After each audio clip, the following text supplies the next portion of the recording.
Welcome back to part 67 of my blind Let's Play of Dark Souls 3. We have to be approaching, if not the end of the game, at least a major climax. I don't know what boss I'm about to go up and fight here. Up this set of stairways, and where would the boss be? Where the fuck am I? There's the stairs. So the boss is somewhere up over here. And it might be one of these little wispy dragon things that's flying around. It kind of looks like there's one sitting on the other side of the boss doorway. But, I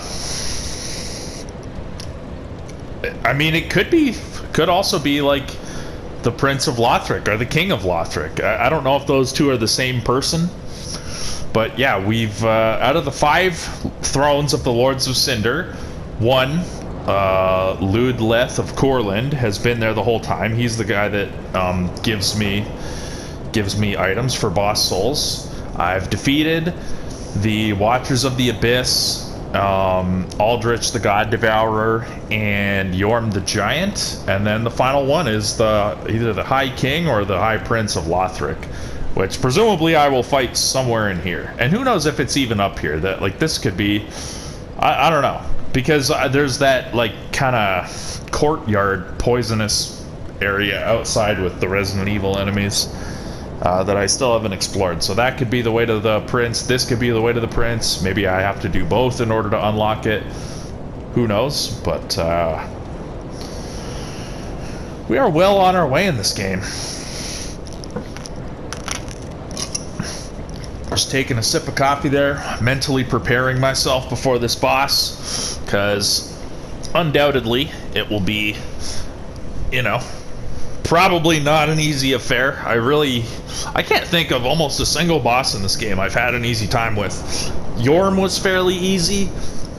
The giant skeleton guy with the 3 bracelets wasn't that bad once I figured out what I needed to do. Iodex Gunder, the very first one, wasn't, like, insanely hard. It only took me a handful of tries. And I think Vort I might have killed on the first try. Basically every other boss has given me somewhat of a hard time. I guess the other one that wasn't insanely hard was the Crystal Sage, even though I probably did have to fight that one 10 or 15 times. A lot of the bosses in this game have been very hard. Very hard. So we'll see what kind of boss we're about to run up on here.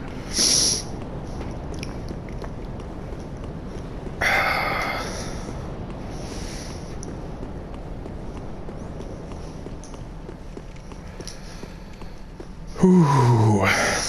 Yeah, so I've talked about different, like, how would I describe, like, I guess people in the truth movement.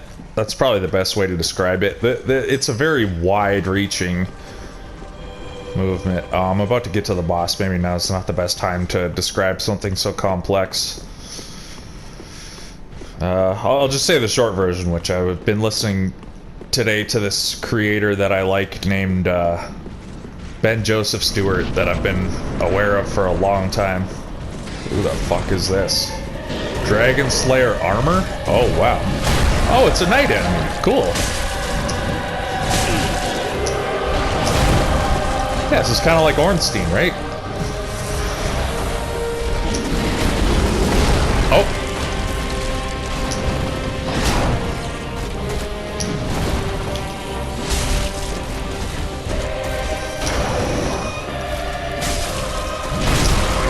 Oh, he's got the back hit with the shield too. Oh, he's got like a forward slam with the shield as well. I mean, I'm assuming I can't backstab this guy. Would be cool. Be cooler if I could. Yeah, just go for the shield breaker thing. Yeah, no backstab. Dude, you can definitely position yourself away from this guy's fucking axe swing sometimes though, which is pretty cool. Oh man, the tracking. Oh yeah. Yeah, don't go in for a jump attack. But what was with the fucking dragon thing floating above him? That distracted me at first. Okay, I'm pretty stoked to fight this guy. This is just a straight up fucking sword fight. I like this. Yeah, Ben Joseph Stewart. I first got into him. No, he hasn't been someone I've followed religiously over the years, but I think when I was a young adult in like 07, 08, 09-ish, I first found what I believe is his first documentary, certainly his first documentary in the Truth Movement, which was, I think it was called Esoteric Agenda. Yeah, I think it was called Esoteric Agenda, and it talked about a lot of the esoteric fucking things going on the planet, meaning like, hidden or like obscure or arcane.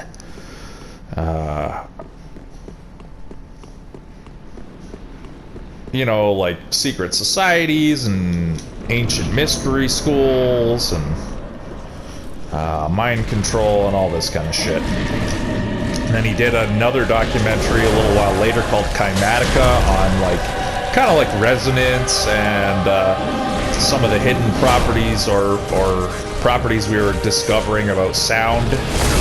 Oh, I rolled way too early on that one. Am I dead? Fuck. Did I not get my bloodstain either? Or is what? Yeah, my bloodstain's just not worth anything. That one was cool. He did another one that was less popular called Ungrip, about a guy up in Canada who basically figured out the whole the thing about being a legal person and your name, like the full capital version of your name that appears on your birth certificate, that's actually like a legal corporation that gets created, that you like through sorcery, you could say, which is basically trickery, get tricked into like taking ownership of, but isn't actually you, and they use that to like kind of psychologically trick you into accepting all of these like rules and laws onto yourself that you wouldn't normally subject yourself to. Maritime admiralty law and all that. So yeah, it was about this guy Rob of the Paget family, I think he called himself, so that he didn't like identify with like his legal corporation title or whatever. Anyway, yeah, that one, Ungripped, that one was decent. And then in more recent years, like I started like noticing him again online after COVID came about, and he made like Esoteric Agenda Part 2 and started making the rounds in various podcasts and stuff. It's amazing, man, like how the whether you want to call it the truth movement, the conspiracy movement, like I think the truth movement works because it's just about wanting to like expose the truth of things. Has like made a lot of fucking progress over the years, just since I've been into it, like in my maybe late teens or early 20s. It's come a long fucking way. Like Donald Trump's rise up into power, like got a lot more people into like alternative media and like wanting to know the truth of things and being aware that they were being lied to about a lot of stuff. So that was 2016. The whole 2012 thing got a lot of people into it. I think even in like the New Age movement, which like the New Age movement and like alternate medicine and all that kind of stuff has a lot of crossover with the truth movement and a lot of crossover with Satanism as well.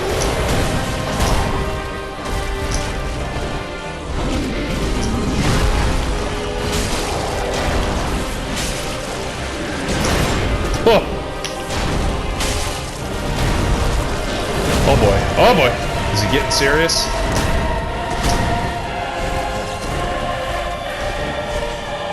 And then COVID made a big fucking dent in that, made a lot of people realize like how much bullshit there is going on in the world behind the scenes that is, very little spoken about.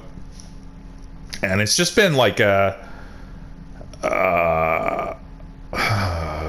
steady increase in awareness And then with that, you know, always as the truth rises, of course, the lies rise too to try and like counter it. So the more energy you have and the more attention you have going into the truth movement and alternative media and all that, the more resistance it gets, but two, the more like basically the more like liars and evil elites and Satanists you get, like disguising themselves as part of that movement to try and, you know, draw the sheep away from the shepherd, so to speak.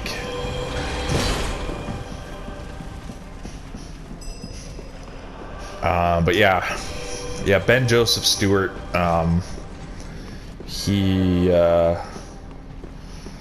where can you even follow him? I think I see him. I don't know. I'm subscribed to his feed for Google Podcasts, but I think you can see him maybe on YouTube. I don't know where you would find him. Maybe on Rumble. If you just search Ben Joseph Stewart, you'll find him. As always with the truth, if you want to find it, you will. I'm not saying he's right about everything, but he always has an interesting point of view where he tries to be non-polarized. He's a lot into like psychedelics and ayahuasca and marijuana and all this stuff. Like I've smoked a lot of marijuana in my day, and you know, taken mushrooms and different things. But I personally don't like pushing that stuff because it's no better for society than any other fucking drug, and it's definitely not the answer to you finding the truth. It's weakening your mind, which in some cases can make you see things that are beyond the veil. But if you see, there's two ways to see things beyond the veil. One is getting strong enough that, you know, God, quote unquote, or life, knows that you're ready to be able to perceive it without it breaking your mind. And then the other way, not strengthening your mind, the other way to see through the veil is by weakening your mind enough that the stuff on the other side of the veil can get through to you. But then you're not going to be empowered by that. It's going to fucking possibly ruin you.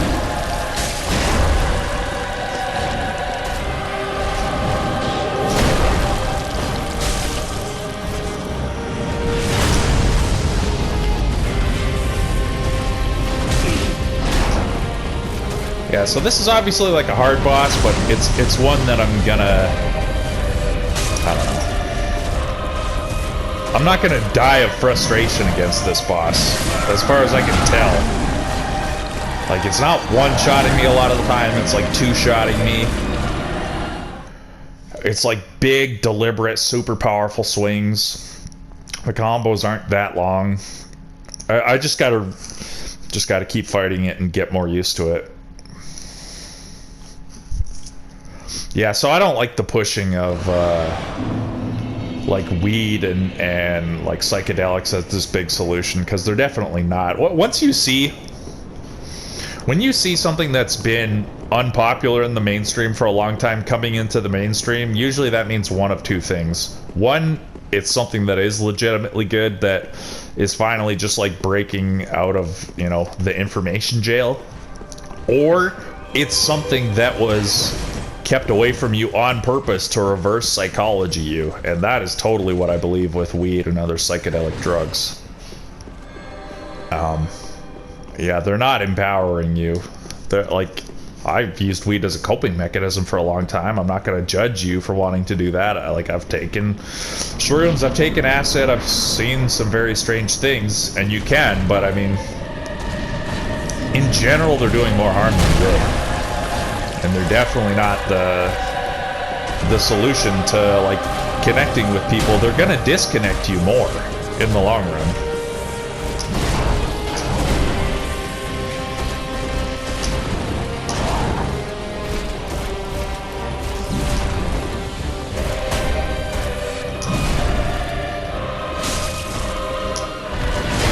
Oh boy.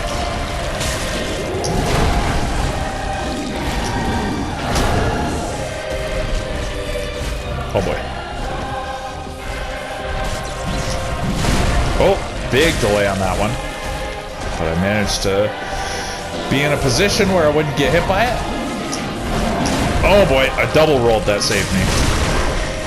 Oh boy.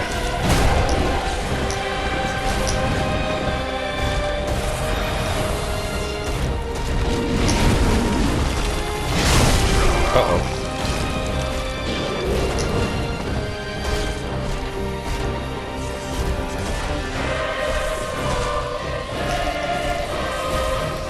Let's go for a shield buster, why not? Oh, as soon as I went for it, he like read my inputs. He was like, yeah, we're not letting you get away with that shit.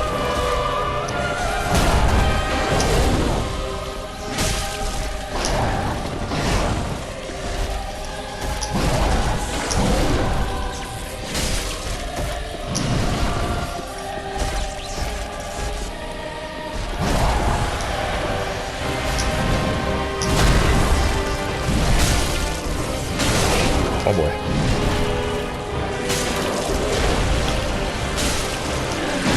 Oh, I dodged too early.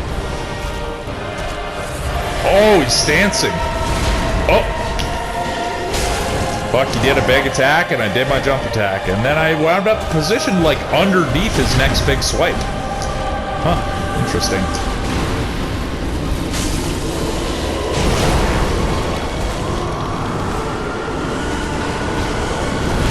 Oh shit, what is all that? Ooh, poking at his shield is not great.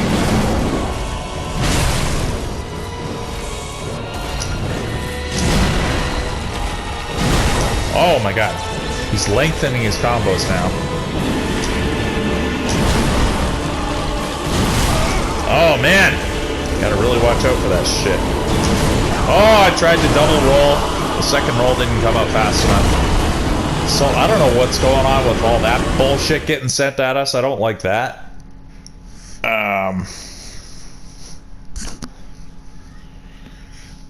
And the issue I'm having with this guy is like, I mean, obviously I'm doing fucking thrust damage and not strike damage, which would probably do a fucking shitload more to him. So the issue I'm running into here is like, I'm just gonna need to fucking battle him for a long ass time to fucking whittle his health down.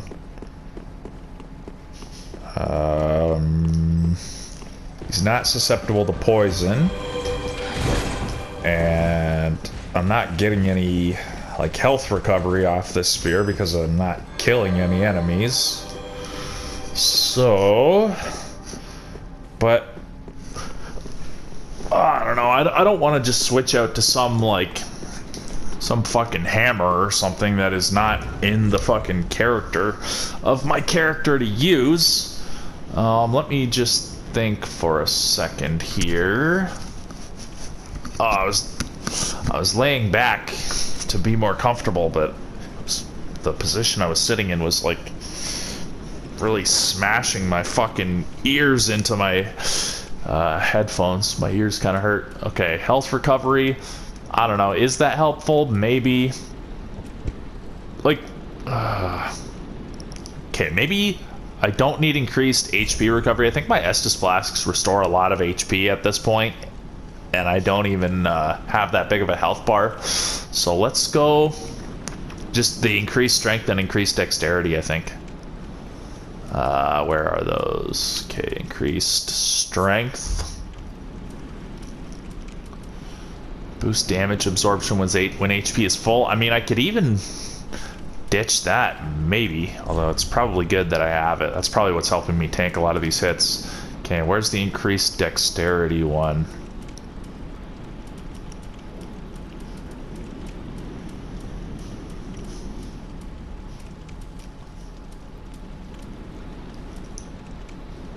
Yeah, slightly boost dexterity and obscures rolling. Okay, so I should be doing a fair bit more damage now.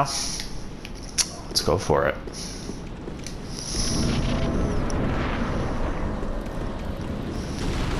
Yeah, the New Age movement, like the truthful side of it is like getting you to realize that like mainstream medicine isn't like everything you need. Mainstream psychology like isn't necessarily your friend, and it's even at its best form, it's like limited in its capacity to help you. Like,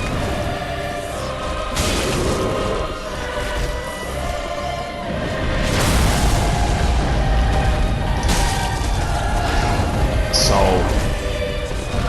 like naturopathic stuff, natural remedies, like doing yoga, stuff like this, meditation, you know, can all be good for you. But where it gets, like the satanic Luciferian side of it, is like just getting you to be all about like anti-masculine, just being hyper feminine, like too sensitive, too much into like, oh, meditation can just do everything for me. All I need is meditation and to empty my mind so I can be an empty vessel and just, you know, float out into the fucking ether where all these fucking like subtle etheric forces can influence me.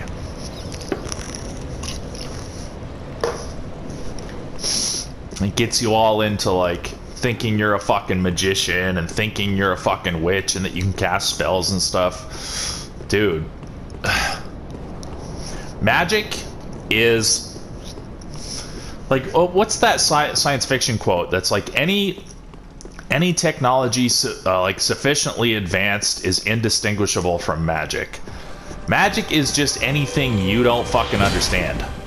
Could be good, could be evil, could be neutral, but like generally when the evil elites are using the terms magic and sorcery and all this, they're talking about trickery. They're talking about being able to lie to you and being able to manipulate you and influence you into doing things that you're not consciously aware of.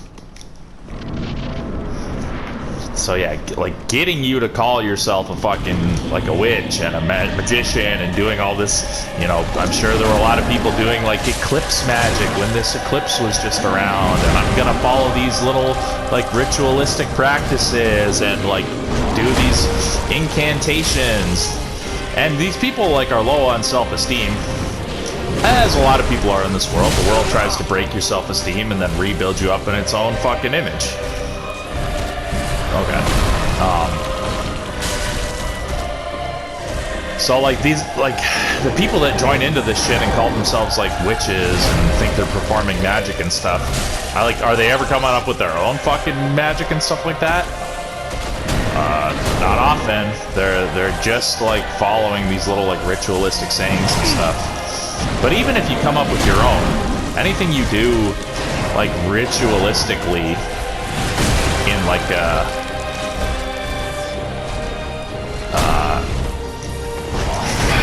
how would you put it? In like a non-logical manner.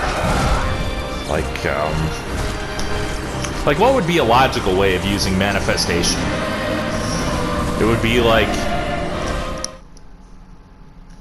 if you like visualization, that would be a logical way of like using the power of your mind to like manifest something. Like you're working on a goal, like George St. Pierre, the mixed martial artist. I read his book, I think The Way of the Fight, and he talked about how he used visualization. When he was like going into a fight, he would visualize what he needs to do. He would visualize the various positions he was going to get into and what he was going to do when he got into that position. And he also referenced the fact that I don't know, somebody he knew in like the medical field pointed out to him that the myelin sheath, which is like this thing that is on like your nerve endings, I believe, which is where a lot of muscle memory is created. The myelin sheath, as far as the myelin sheath concerned, whether you're performing, say, like a jujitsu like encounter, whether you're performing that in actuality or you're just visualizing performing it, the same thing happens in the myelin sheath where the muscle memory is created. So like you know, if you're doing the real physical practice and then you're also doing the visualization, you're just helping your ability to do what you need to do when the time comes. But if you're just like saying like if you're not practicing, but you're like hyper focusing on like, I'm going to win the match, I'm going to win the match, and it becomes like this thing that is like just like hyper fixated on the ritual of it, and like that's where a lot of this like spell casting and conjuring shit goes, is like you're just focusing only on the mental aspect of it, and you think that you're just gonna power it into life just through sheer force of will. No, you tire yourself out by doing that, and then you like make yourself susceptible to the kind of forces that, well, I mean, let's think about the example of Dr. Faustus. Dr. Fausti? Dr. Fauci? Fuck. Yeah, the story of like someone who makes a deal with the devil to try and get something. I mean, yeah, if I'm right, and there are these etheric fourth dimensional forces here that are, you know, mentally ill and not of a wholesome state of mind, like they can definitely do things for you, and it can either be something where you're consciously aware that they're doing things and like helping you with your manifestation, or it can be a thing where you're not even aware that like you're like getting yourself into this tripped out state of mind where you're vulnerable to their influence, and then you're wishing for these things or conjuring these things, and then they happen, but then like unbeknownst to you, you're like the consciousness that is like manifesting those things for you is doing it in exchange for you like you disconnecting from love more and more, and disconnecting from your internal reality more and more, and connecting more and more to the reality it wants you tuned into, so that it can extract energy from you.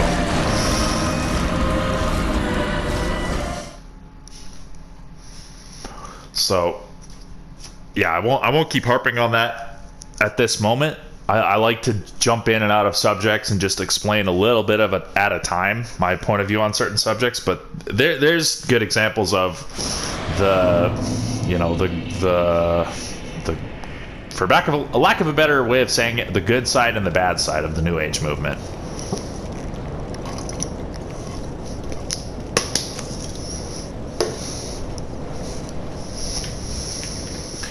But it's the same with all movements. The most evil movement could have some decent people in it. Like, I believe that amongst the evil elites,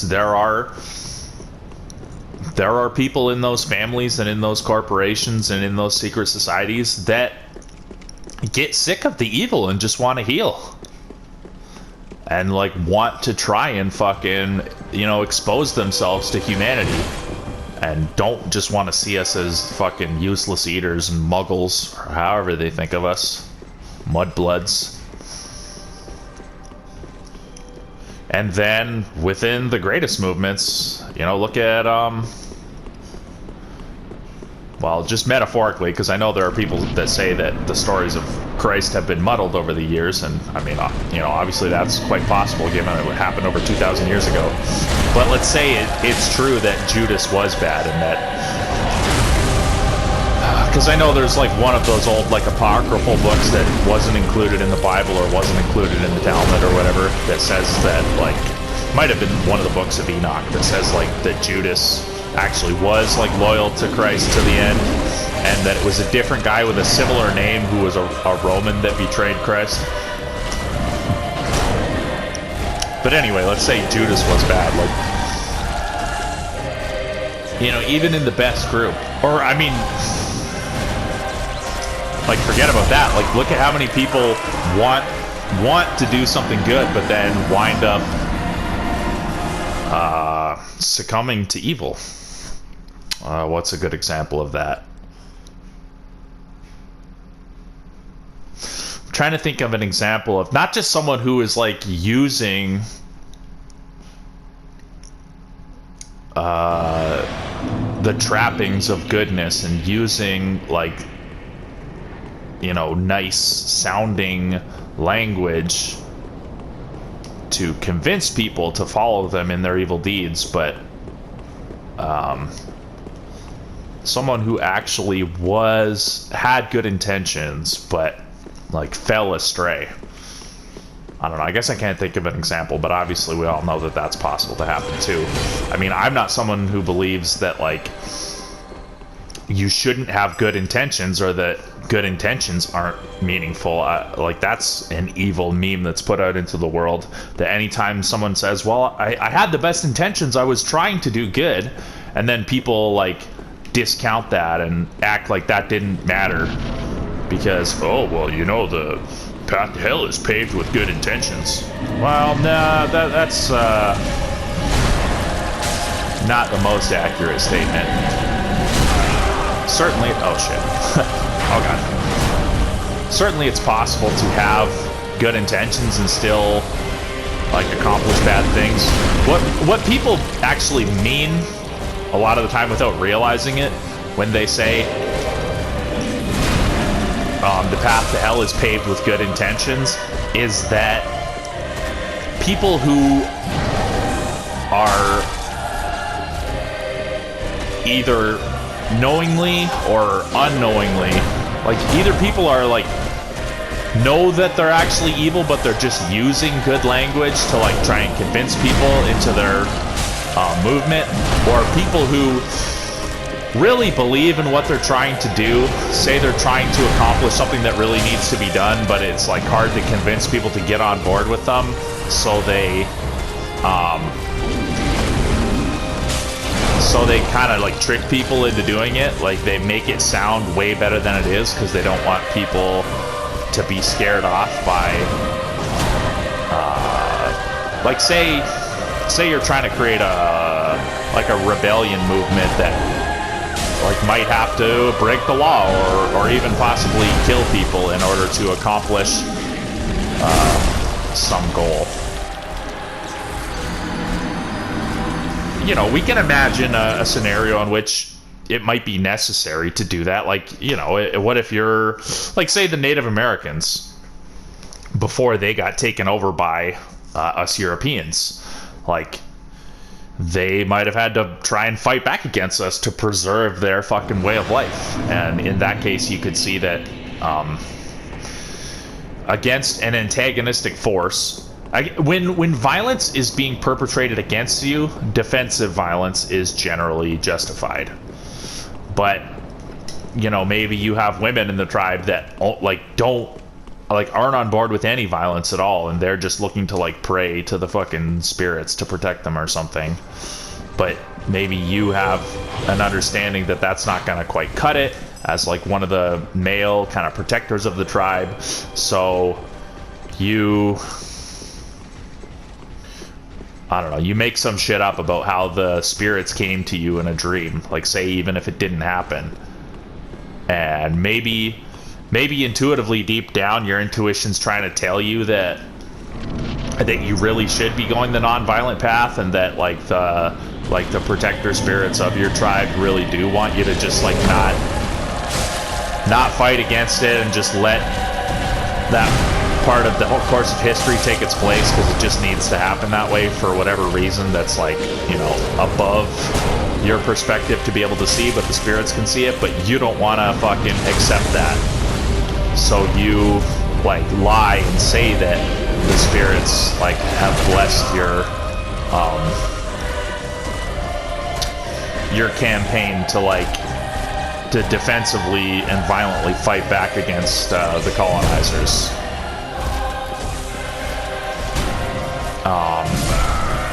And maybe you, like, even, like, fabricate some kind of, like, signs or something, and you get some people on board with you, and then because, like, the true, like, spirits of your tribe really weren't on board with it, then, like, even though you were doing it out of an innocent desire deep down to want to try and help, you let the ends justify the means. you just kept yourself hyper focused on wanting to defend the tribe, and you weren't focused on all the signs telling you that it was a bad idea. And then, you know, metaphorically, the knife turns in your hand, and you wind up causing like even more damage to your tribe than would have happened, than was already going to happen from like the people attacking your tribe. You wind up contributing to the damage because you know, you didn't follow your intuition, you didn't follow the guiding spirits. That's the kind of scenario that people are really referring to when they say the path to hell is paved with good intentions. People that just have good intentions and try to do the right things, and then because they're in like a scenario where there's just great evil happening all around, like a bunch of bad stuff happens around them, doesn't necessarily mean it was wrong to have the right intentions. Let me fucking make a logical fucking assertion about why that would be true. Okay, bad things can happen even though you have good intentions. But if you're being honest and you're not trying to trick people, I say it's not a bad thing. But, so, if you have bad intentions, I mean, bad things are definitely going to happen if you have bad intentions. You know? Or, like, what's the alternative to not being idealistic and not having good intentions? Basically, it's usually, like, to sell out. To... Not like, you know, the scenario where, you know, the spirits of the tribe want you to just kind of, like, not be violent and just try and go about it in a not violent way. And then maybe in that case, some of your tribe winds up living and integrating with the colonizers. And maybe the colonizers aren't, like, wholly evil. They're just, like... you know, caught up in what their society is doing, and like some of your tribe integrates with the colonizers, and then some of those colonizers like wind up like having a greater sympathy for your tribe, and they talk to like some of their other like European folk, and it winds up preserving more life and more of your original culture that way. And causing just like less violence and less hatred.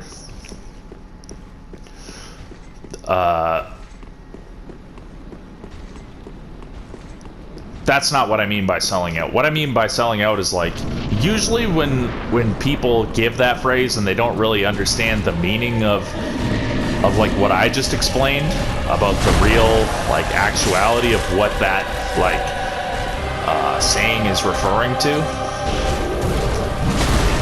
Usually when people say, oh, this guy had good intentions, oh, but, you know, things didn't go that well anyway, so the good intentions were not that, you know, weren't very useful, were they? Those are the people trying to convince you to, like, abandon your idealism and to just not care about, I don't know, it's like trying to get you to not care about the forest when people are trying to cut down the forest, or trying to get you to not care about the rights of animals when you're trying to speak up against animals that are being abused or something. And it's like, wow, this guy had good intentions, but look, he like broke it, or he like, you know, damaged some like construction equipment that was going to be used to like bulldoze that forest, like, and then you know, he caused all this damage, and he got in a fist fight with somebody, and he wound up in jail, you know. Oh, but he was trying to do the right thing. Yeah, well, the path to hell is paved with good intentions, you know. Why don't you just fucking settle down? So there's basically... what could you call that? I basically just laid out 4 scenarios, right? Having good intentions...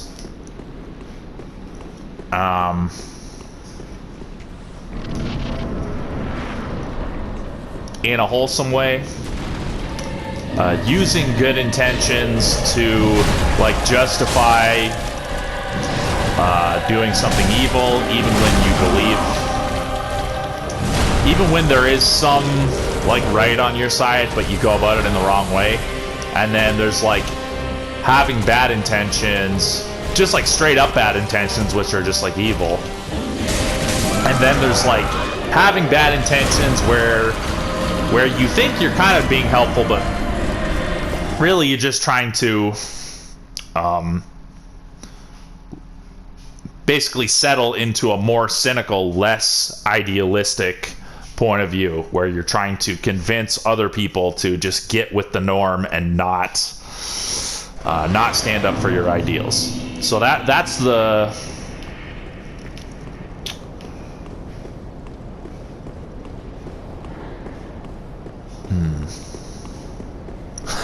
it's hard to explain all this. I mean, I think I am explaining it all, but I know that some people need things laid out a little bit more clearly. In my mind, I'm seeing like a square. I'm seeing a square. Like, imagine on a whiteboard a square that's divided into 4 corners. I think a lot of the understandings that humanity is missing or is not tapping into that will allow us to truly grow beyond the human condition and get back to a wholesome way of life where we can logically understand how to navigate this reality and make a reality for ourselves that makes sense, is this particular understanding. And it's just a little bit of like a logic and a little bit of a segregation of details. So it's like, imagine on a whiteboard a big square, and then you draw a line vertically through the square down the middle and horizontally through the square down the middle. So you have, now the square is divided into 4, like you're playing Foursquare on the playground. You're playing hopscotch or some shit. Oh, no, not hopscotch, Foursquare. So a square divided into 4 squares. And then you have, let me make sure I get this right. Basically, on the 2 columns and the 2 rows, you're going to write something on each one. And each one is going to be like a dichotomy. So there's going to be, let's say it this way, evil and not evil. Like, say those are the 2 columns. So at the top of this thing, on the left you're going to write evil, on the right you're going to write not evil. And then on the left, on the top and bottom, for the 2 rows, you're going to write truthful and untruthful. So you can have, like, truthful evil. Truthful evil is when you're telling someone the truth about something, but you're doing it for an unwholesome purpose. Like, for example, oh god, I love that I somehow can just duck under this guy's axe. That guy's axe looks sweet, by the way. Looks like a switch axe from Monster Hunter. It's fucking huge. Yeah, I gotta make sure not to poke that shield. So truthful evil is like,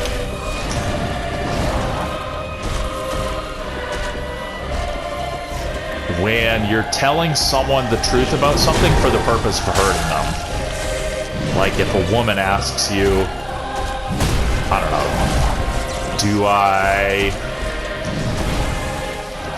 am I looking ugly today? And, like, she's not looking her best today, you know, like, say it's someone you know well and you've been around her a lot, and you can clearly tell this is not one of her better looking days. So you could, like, just say, well, yeah, you're not looking good. And maybe even your truthful evil isn't necessarily trying to hurt her, but you wind up doing evil by that honesty, because, like, you realize after, oh, I should have just been nice and been like, no, like, you look good like you always do. Don't worry about it, you know?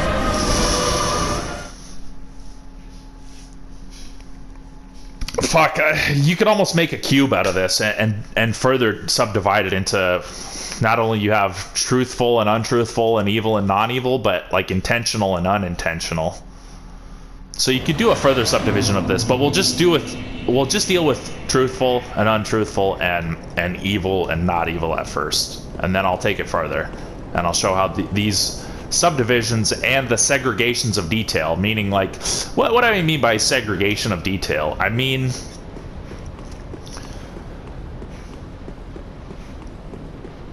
like, say you only divided the square into truthful and untruthful. And then some people in a very simplistic mindset would say, oh, well, all the truthful is always good and all the untruthful is always evil.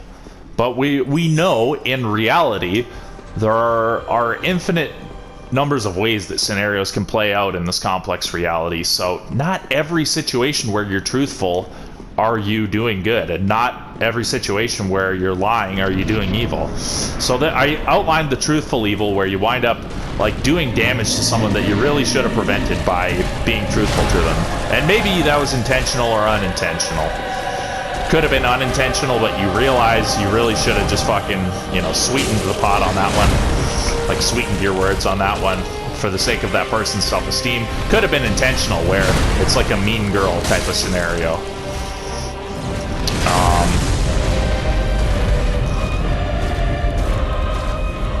You can have truthful, not evil. Clearly, I mean, you can have like where someone is just like, okay, I just needed you to tell me the truth.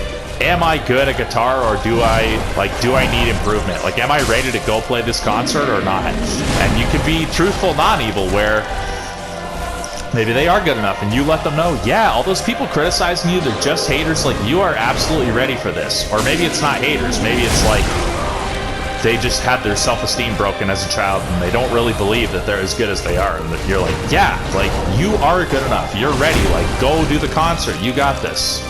Or maybe they're truly not ready, and you're like, everybody around them doesn't want to hurt their feelings, but you're really close to them, and they're like, come on, just tell me the truth. Like, am I ready for this or not? I don't want to embarrass myself out there. And maybe they're not ready, and you're like, yeah, you know what? Like, honestly, I think you need more practice.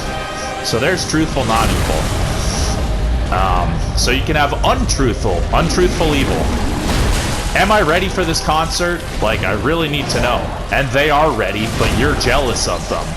And you don't want them to play the concert because you know that the girl that you like really wants to see them play guitar.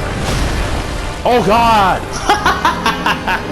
So you tell them, no, I really don't think you're ready. And you talk them out of playing the concert, even though they're ready to play the concert, out of your jealousy, because you don't want the girl that you like to wind up falling in love with them for their guitar skills. That would be truthful unevil, or that would be untruthful evil, sorry. Or you can have untruthful non-evil, where, you know, you tell a little white lie to somebody. Sometimes it's the right thing to do. Honey, do I look fat in this outfit? I mean, sometimes maybe in a 1 in a million scenario, you really do want to, like, tell your girlfriend or your wife, like, hey, you're not looking the greatest. Like, maybe they're about to give a press conference for 1 million people. Hey, you know, this outfit is not the best on you. Usually it's not going to be you telling them that. It's going to be one of their girlfriends or somebody else, right? But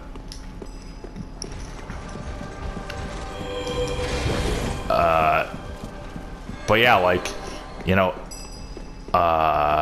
untruthful, non-evil. So a good thing by not telling the truth. Like, you and your girlfriend are stuck out in the woods and you have to, like, trek through miles of forest to get back to civilization.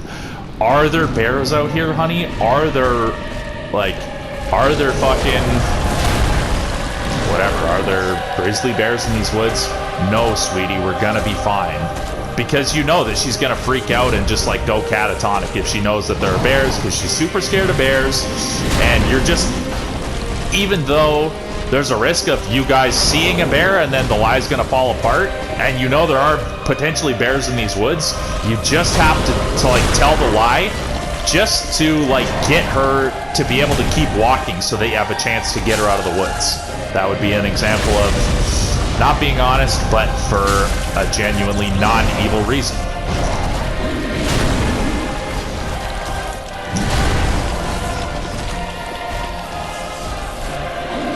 So that you know, four-way oh my god, I dodged too fucking early on that one again. That four-way subdivision is an amazing example of the segregation of detail within the logical framework of perception of reality that a lot of people are missing. And that's a lot right there. If you could get all 8 billion human beings on board with that, most of propaganda would disappear immediately because you would lose the fucking hardcore polarization where Donald Trump is bad and everybody and Biden is good because he's not Donald Trump. I mean, clearly that does not paint the whole fucking picture, but it works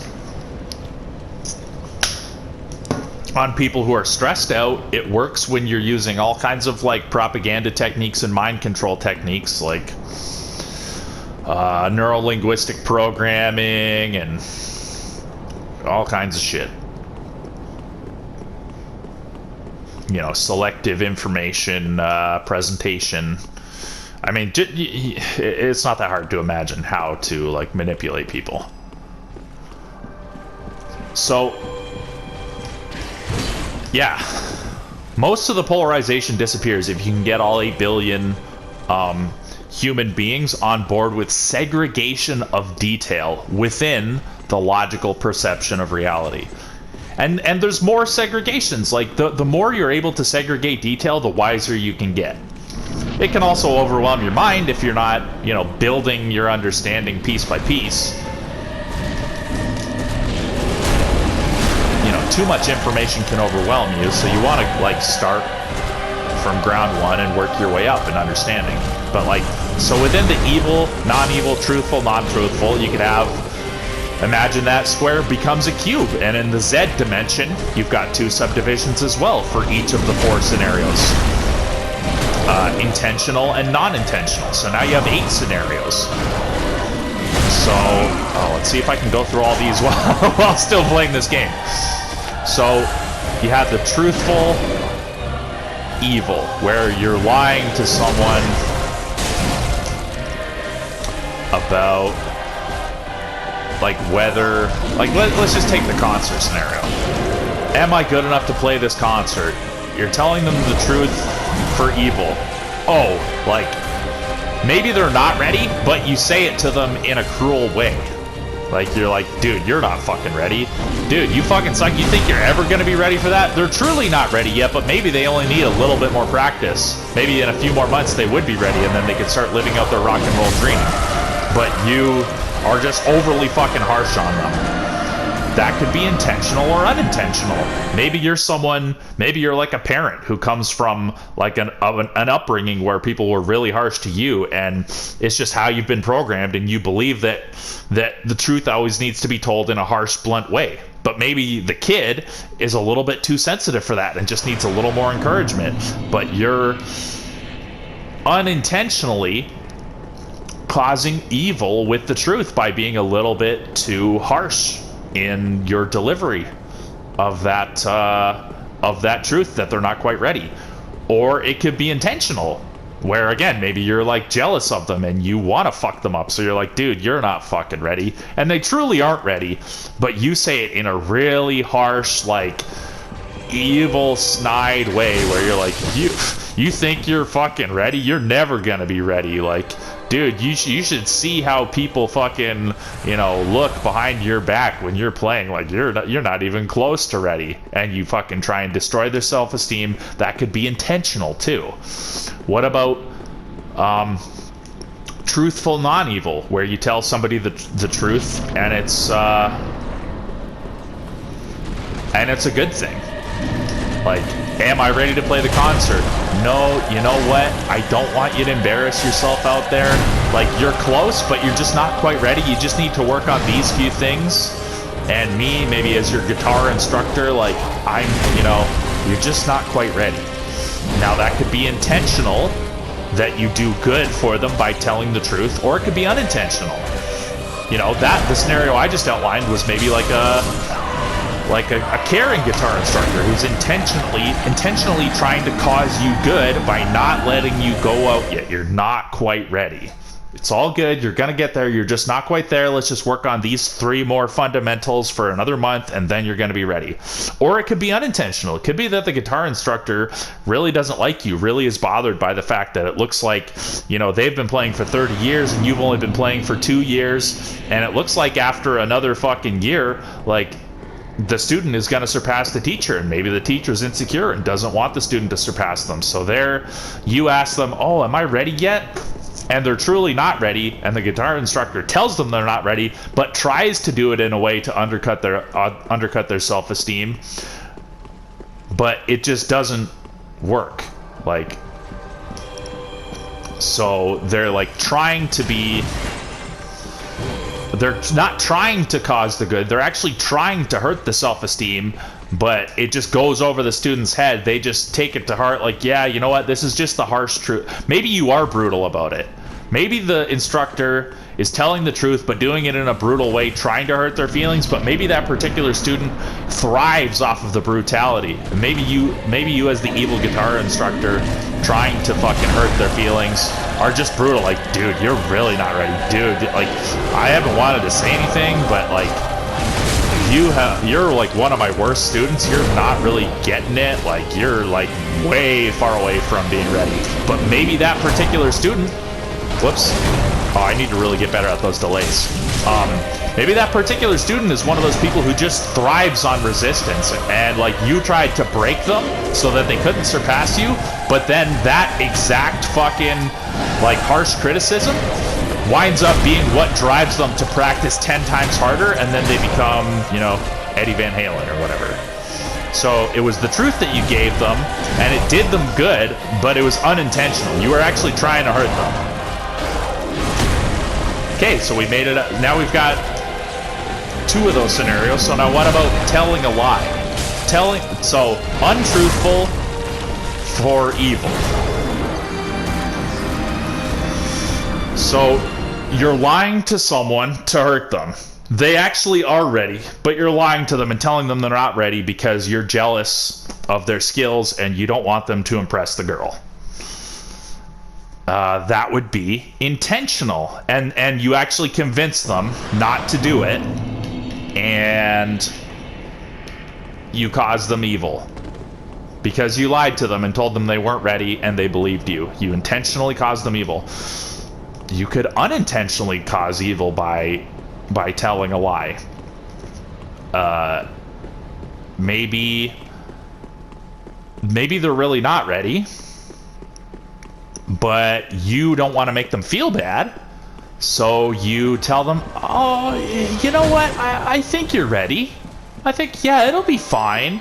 And then they go out and play it, and they weren't ready, and they embarrass themselves. You caused them evil by telling a lie. It was unintentional to cause the evil. You know, you thought it was just a little white lie that would help, but actually it caused evil. But it was not intentional. You were trying to help them. And then what's the final one?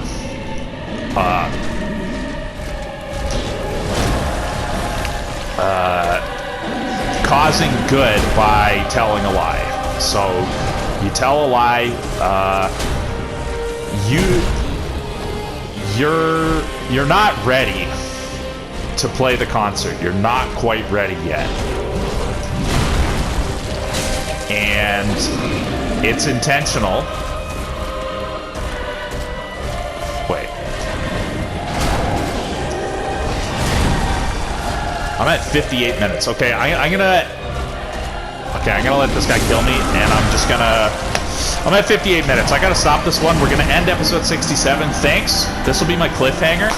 Come back to get the final, to get the finale of this this discussion and the continuation of this discussion. Thanks for being here with me. Really appreciate it. Let me know your comments. Subscribe and like if you like what's going on here. And I'm going to be back right away for episode 68. So thanks, peace out, and I'll see you again soon. Have an awesome day.